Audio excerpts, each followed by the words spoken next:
పొదలకూరు పట్టణంలో సోమవారం NUDA chairman Kotamreddy Srinivasa Reddy పర్యటించారు. ముందుగా మినీ స్టేడియాన్ని పరిశీలించి క్రీడాకారులతో మాట్లాడి స్టేడియంకి అవసరమైన వసతులను అడిగి తెలుసుకున్నారు. అనంతరం సంగం రోడ్డు కూడలి నుంచి సోమశిల రోడ్డు కూడలి వరకు పరిశీలించిన నుడా చైర్మన్ అనంతరం రోడ్డు భవనాల శాఖ అతిథి గృహంలో విలేకరుల సమావేశంలో మాట్లాడుతూ స్థానిక ఎమ్మెల్యే సోమిరెడ్డి సూచనలతో స్టేడియంను పరిశీలించామని, పట్టణంలోని ప్రధాన రహదారిని పరిశీలించి సెంటర్ లైటింగ్ ఏర్పాటు చేస్తామని, అతి త్వరలో టెండర్లు పిలిచి సెంటర్ లైటింగ్ ని 3 నెలల్లోపు పూర్తి చేస్తామన్నారు. తరువాత స్టేడియంలో వాకింగ్ ట్రాక్, క్రికెట్ ఆడుకోవడానికి పిచ్, నెట్ ప్రాక్టీస్ కి వాలీబాల్, జిమ్, ప్లే గ్రౌండ్ ఏర్పాటు చేస్తామన్నారు. ఈ కార్యక్రమంలో నుడా అధికారులు, తెలుగుదేశం మండల అధ్యక్షులు తలచీరు మస్తాన్ బాబు, పట్టణ అధ్యక్షుడు బొద్దులూరు మల్లికార్జున నాయుడు, టీడీపీ నాయకులు జమీర్, వెన్నెపూస రాజశేఖర రెడ్డి తదితరులు పాల్గొన్నారు. మండల అధ్యక్షుడు మస్తాన్ నాయుడు గారు, పట్టణ అధ్యక్షుడు మల్లికార్జున గారు, భాస్కర్ రెడ్డి గారు, మిగతా పార్టీ నాయకులు, కార్యకర్తలు అందరికన్నా కూడా మొదటి నుంచి నన్ను ఎంతో అభిమానిస్తూ ఎప్పటికప్పటికి అంత ప్రోత్సహిస్తున్నటువంటి నా మీడియా మిత్రులకి ప్రత్యేక నమస్కారం. నేను నుడా చైర్మన్ అయిన తర్వాత ఫస్ట్లో నుడా ఏర్పడినప్పుడు నన్ను బాలకృష్ణ గారు అడిగారు, మీకు ఏది కావాలని. నాకు నుడా కావాలన్నా, ఎందుకంటే ప్రజల్లో పనిచేసేదానికి అదొక ఆయుధం. రెండోసారి కూడా అడిగారు నన్ను, సార్ ముందు చేస్తాను సార్, మిగతా అవతల మీరు ఏం చెప్తే అది చేస్తాను. అది ఇవ్వటం, ఎన్టీఆర్ నెక్లెస్ రోడ్ ఆ రోజు స్థాపించడం జరిగింది. ఇప్పుడు నుడాలో దాదాపు ఆర్థిక కష్టాలు ఉన్నప్పటికీ దాదాపు 50 కోట్లతో పనులు చేస్తున్నాం. 50 కోట్లతో నిన్నే కందుకూరుకి వెళ్ళాం, 10 కోట్ల పనులకు శంకుస్థాపన చేశాను. గతంలో 3 కోట్లు అయినటువంటి సెంట్రల్ లైటింగ్ డివైడర్ చూసి చెప్పారు ఎమ్మెల్యే గారు, మీ పుణ్యగానా చూడండి ఎంత బాగుంది చూడండి ఈరోజు కందుకూరు అన్నారు. ఇదే ఇటువంటి లాంటి ఒక మెయిన్ రోడ్ చాలా బాగా వచ్చింది. అట్లా నేను నాతో ఎమ్మెల్యే గారు మాట్లాడారు, మా నాయకులు చంద్రమోహన్ రెడ్డి గారు. సినగా అక్కడ ఇది స్టేడియం ఉంది, ఇక్కడ ఓపెన్ జిమ్ పెట్టాలి, మీ వాళ్ళని పంపించి, ఎందుకన్నా నేనే వెళ్తాను. ఆయన అడిగాను సెంట్రల్ లైటింగ్ ఉందాను, లేదు అది చేసే పని అందుకనే ఏంది, ముందు చేయాలి, అక్కడ ప్రజల కోరిక, చిరకాల ప్రజల కోరిక అని చెప్పి ఎమ్మెల్యే గారు చంద్రమోహన్ గారు చెప్పడం జరిగింది. దాంతో ఈరోజు నేనే వెళ్తాను, నేనే చూస్తాను అని చెప్పి చూస్తే స్టేడియంలో సార్ చెప్పింది ఒకటి, నాకు ఈరోజు ఓపెన్ జిమ్ అన్నారు. ఓపెన్ జిమ్ తోటి చుట్టూరు వాకింగ్ ట్రాక్. ఈరోజు మహిళలు కానివ్వండి, పెద్దవాళ్ళు కానివ్వండి, పిల్లలు కానివ్వండి ఎక్కువ కూడా ఆరోగ్యం మీద శ్రద్ధ పెడుతున్నారు. ఒక వాకింగ్ అనేది అలవాటైపోయింది. అలాగే ఈరోజు క్రికెట్ మీద ఒక మోజు. ఈరోజు చూస్తుంటారు మీరు, అక్కడ తేజ వాళ్ళు ఆడుతున్నారు యూత్ అంతా కూడా.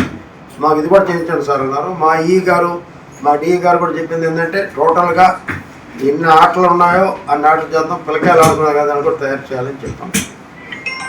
ఆ స్టేడియాన్ని కూడా చంద్రమోహన్ రెడ్డి గారితో చర్చించి, ఈ మండల నాయకులందరితో కూడా చర్చించి ఎలా చేయాలో తప్పకుండా దాన్ని పూర్తి చేస్తాం. నాకు నచ్చేది, మీకు నచ్చేది, ప్రజలకు నచ్చేది పొదలకూరు సెంట్రల్ లైటింగ్ అవసరం. సెంట్రల్ లైటింగ్ తోటి ఈ డివైడర్ నాటి చెట్లు, చిన్న చిన్న మొక్కలు వచ్చాయి, పూల మొక్కలు వేసినప్పుడు ఒక అందాన్ని ఇస్తుంది. మధ్యలో కొంచెం మా ఇంజనీర్లు చెప్పారు, మధ్యలో కొంచెం తక్కువ ఉందని, అది ఎమ్మెల్యే గారు చూసుకుంటారు. అంత గవర్నమెంట్ స్థలం కాబట్టి అక్కడ ప్రజలు కూడా ఒప్పుకుంటారండి. నాకైతే మంచి నమ్మకం, వ్యాపారస్తులు కూడా. ఎందుకంటే వాళ్ళు ఒక 5 అడుగులు వెనక్కపోయినా వాళ్ళకి వ్యాపారాలు బ్రహ్మాండంగా పెరుగుతాయి. వాళ్ళకి ఆ స్థలం వాల్యూ పెరుగుద్ది. నిజంగా ఎట్లా ఉంటుందంటే మీది నెల్లూరు పట్టణం లాగా ఉంటుంది ఆ సెంట్రల్ వాడిని అయితే కాదు. నేను చెప్పింది చేస్తా. అతి త్వరలో నేను మా ఇంజనీర్లు చెప్పాను, అతి త్వరలో, అది వారమా 10 రోజులా నాకు తెలియదు, కానీ అతి త్వరలో ముందు సెంట్రల్ లైటింగ్ దీన్ని రేపు టెండర్ పిలవబోతున్నాం. స్టేడియం ఎట్లా చేయాలి, స్టేడియం అభివృద్ధి, అటుపక్క గేటు పెడతాం. ఒక పిల్లలు ఆడుకునే దానికి కానివ్వండి, క్రికెట్ కానివ్వండి, లేడీస్ కానీ జెంట్స్ కానివ్వండి, ఒక వాకింగ్ ట్రాక్ కానివ్వండి, ఒక పొదలకూరు, ఒక నెల్లూరు పట్టణం ఇంచుమించు కలిసిపోయిందిలేండి. వరుసగా లేవట్లేసేస్తున్నారు. ఇంకో 10-15 ఏళ్ళకి ఇంచుమించు కలిసిపోతాయి రెండు. అట్లాగా పొదలకూరుని ఒక మంచి పట్టణం చేయాలని చెప్పి ఆలోచన మీరు అందరూ చెప్పారు. నాకు ఆలోచన వచ్చింది. ఎక్కడ డెవలప్ లేని దగ్గర డెవలప్ చేయాలి. ఇప్పుడే 50 కోట్లతో నెల్లూరు డెవలప్ చేయబోతున్నాం, నెల్లూరు జిల్లా అంతా. కానీ ఇంకో మరో 100 కోట్లతో కూడా అభివృద్ధి చేయబోతా ఉంది. పల్లెల్లో కూడా ఏ ఇబ్బందుల్లో చిన్నదిన్నా కూడా చేస్తున్నాం. ఎవరు లైటింగ్ అడిగినా ఇస్తున్నాం. ఎక్కడ కూడా వెనకాడటం లేదు. అయితే first of all starting central lighting, next వచ్చి స్టేడియం అభివృద్ధి.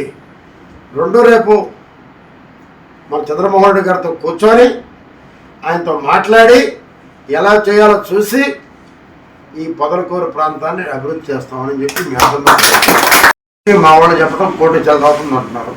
సెంట్రల్ లైటింగ్ ఫస్ట్ చెట్లు డివైడ్ అయ్యి చూస్తాం. అంటే మాకు 1.4 కిలోమీటర్ వచ్చింది, కోటి చిల్లర అవుతుంది. మరి అది ఎస్టిమేషన్ వేయలేదు, అది వాళ్ళు చూడాలి మా వాళ్ళు. ఇది స్టేడియం అనేది ఎంత అవుతుందో తెలియదు. ఇదైతే కోటి చిల్లర అంటే 1,10,00,000 1,15,00,000 అవుతుంది. ఎంత నాకు తెలియదండి. అది అటు ఇట్లో ఉంటుందండి, ఒక 5 లక్షలు అటు ఇట్లో ఉంటుంది. అయినా ఖచ్చితంగా చేస్తాం. అంటే అది త్వరలో టెండర్ పిలుస్తాం. మీకు పనులతో ఇటు బస్సులో 3 నెలలు పూర్తి చేస్తాం. 3 నెలలు ఓపెనింగ్ చేసి ఆ రోజే వస్తా. ఊరిని మాట్లాడి అందుకని మీకు డౌట్ లేదు. ఎందుకంటే నాకెంత ఇంట్రెస్టో, మా పార్టీకి ఎంత ఇంట్రెస్టో, రాజకీయాన్ని పక్కన పెట్టండి. తెలుగుదేశం, ఇంకో పార్టీ, వైసీపీ అన్ని ఎలక్షన్ తర్వాత ఒకే అజెండా, అది అభివృద్ధి అజెండా. ఎలక్షన్ అప్పుడు ఎవరు జనాలు పట్టుకుంటారు, ఇప్పుడు అవసరం లేదు. మాదంతా ఏంటంటే తెలుగుదేశం పార్టీది చంద్రబాబు నాయకత్వంలో ఒక అభివృద్ధి అజెండా మాత్రమే. నారాయణ మాతృసేవా పథకం అమ్మతనానికి కమ్మనైన పథకం. సుమారు 1,500 విలువ గల నారాయణ బేబీ హెల్త్ కిట్ ఉచితం. అవుట్ పేషెంట్స్ కు ప్రతి నెల డాక్టర్ ఫీజు ఉచితం. అల్ట్రాసౌండ్ స్కానింగ్ ఉచితం. గర్భిణీ స్త్రీలు కాన్పు కోసం కానీ ఇతర అవసరమై హాస్పిటల్లో చేరినప్పుడు బెడ్ ఛార్జీలు ఉచితం. ప్రాథమిక వైద్య పరీక్షలు ఉచితం. మందులు ఉచితం. బ్లడ్ బ్యాంక్ నందు అవసరమైన వారికి రక్తం ఉచితం. 5 నుండి 9 నెలల గర్భిణీలకు ప్రతి నెల చెకప్ సమయంలో ఉచిత డ్రై ఫ్రూట్ బాక్స్ మరియు వేరుశెనగ చిక్కీలు ఉచితంగా ఇవ్వబడును. బిడ్డ పోషణ నిమిత్తం తల్లికి 3,000 రూపాయల నగదు అందించబడును. కాన్పు కోసం అంబులెన్స్ ఉచిత పికప్ సదుపాయం కలదు. నెల్లూరు నగర పరిధిలో నారాయణ మాతృసేవా పథకం, నెల్లూరు.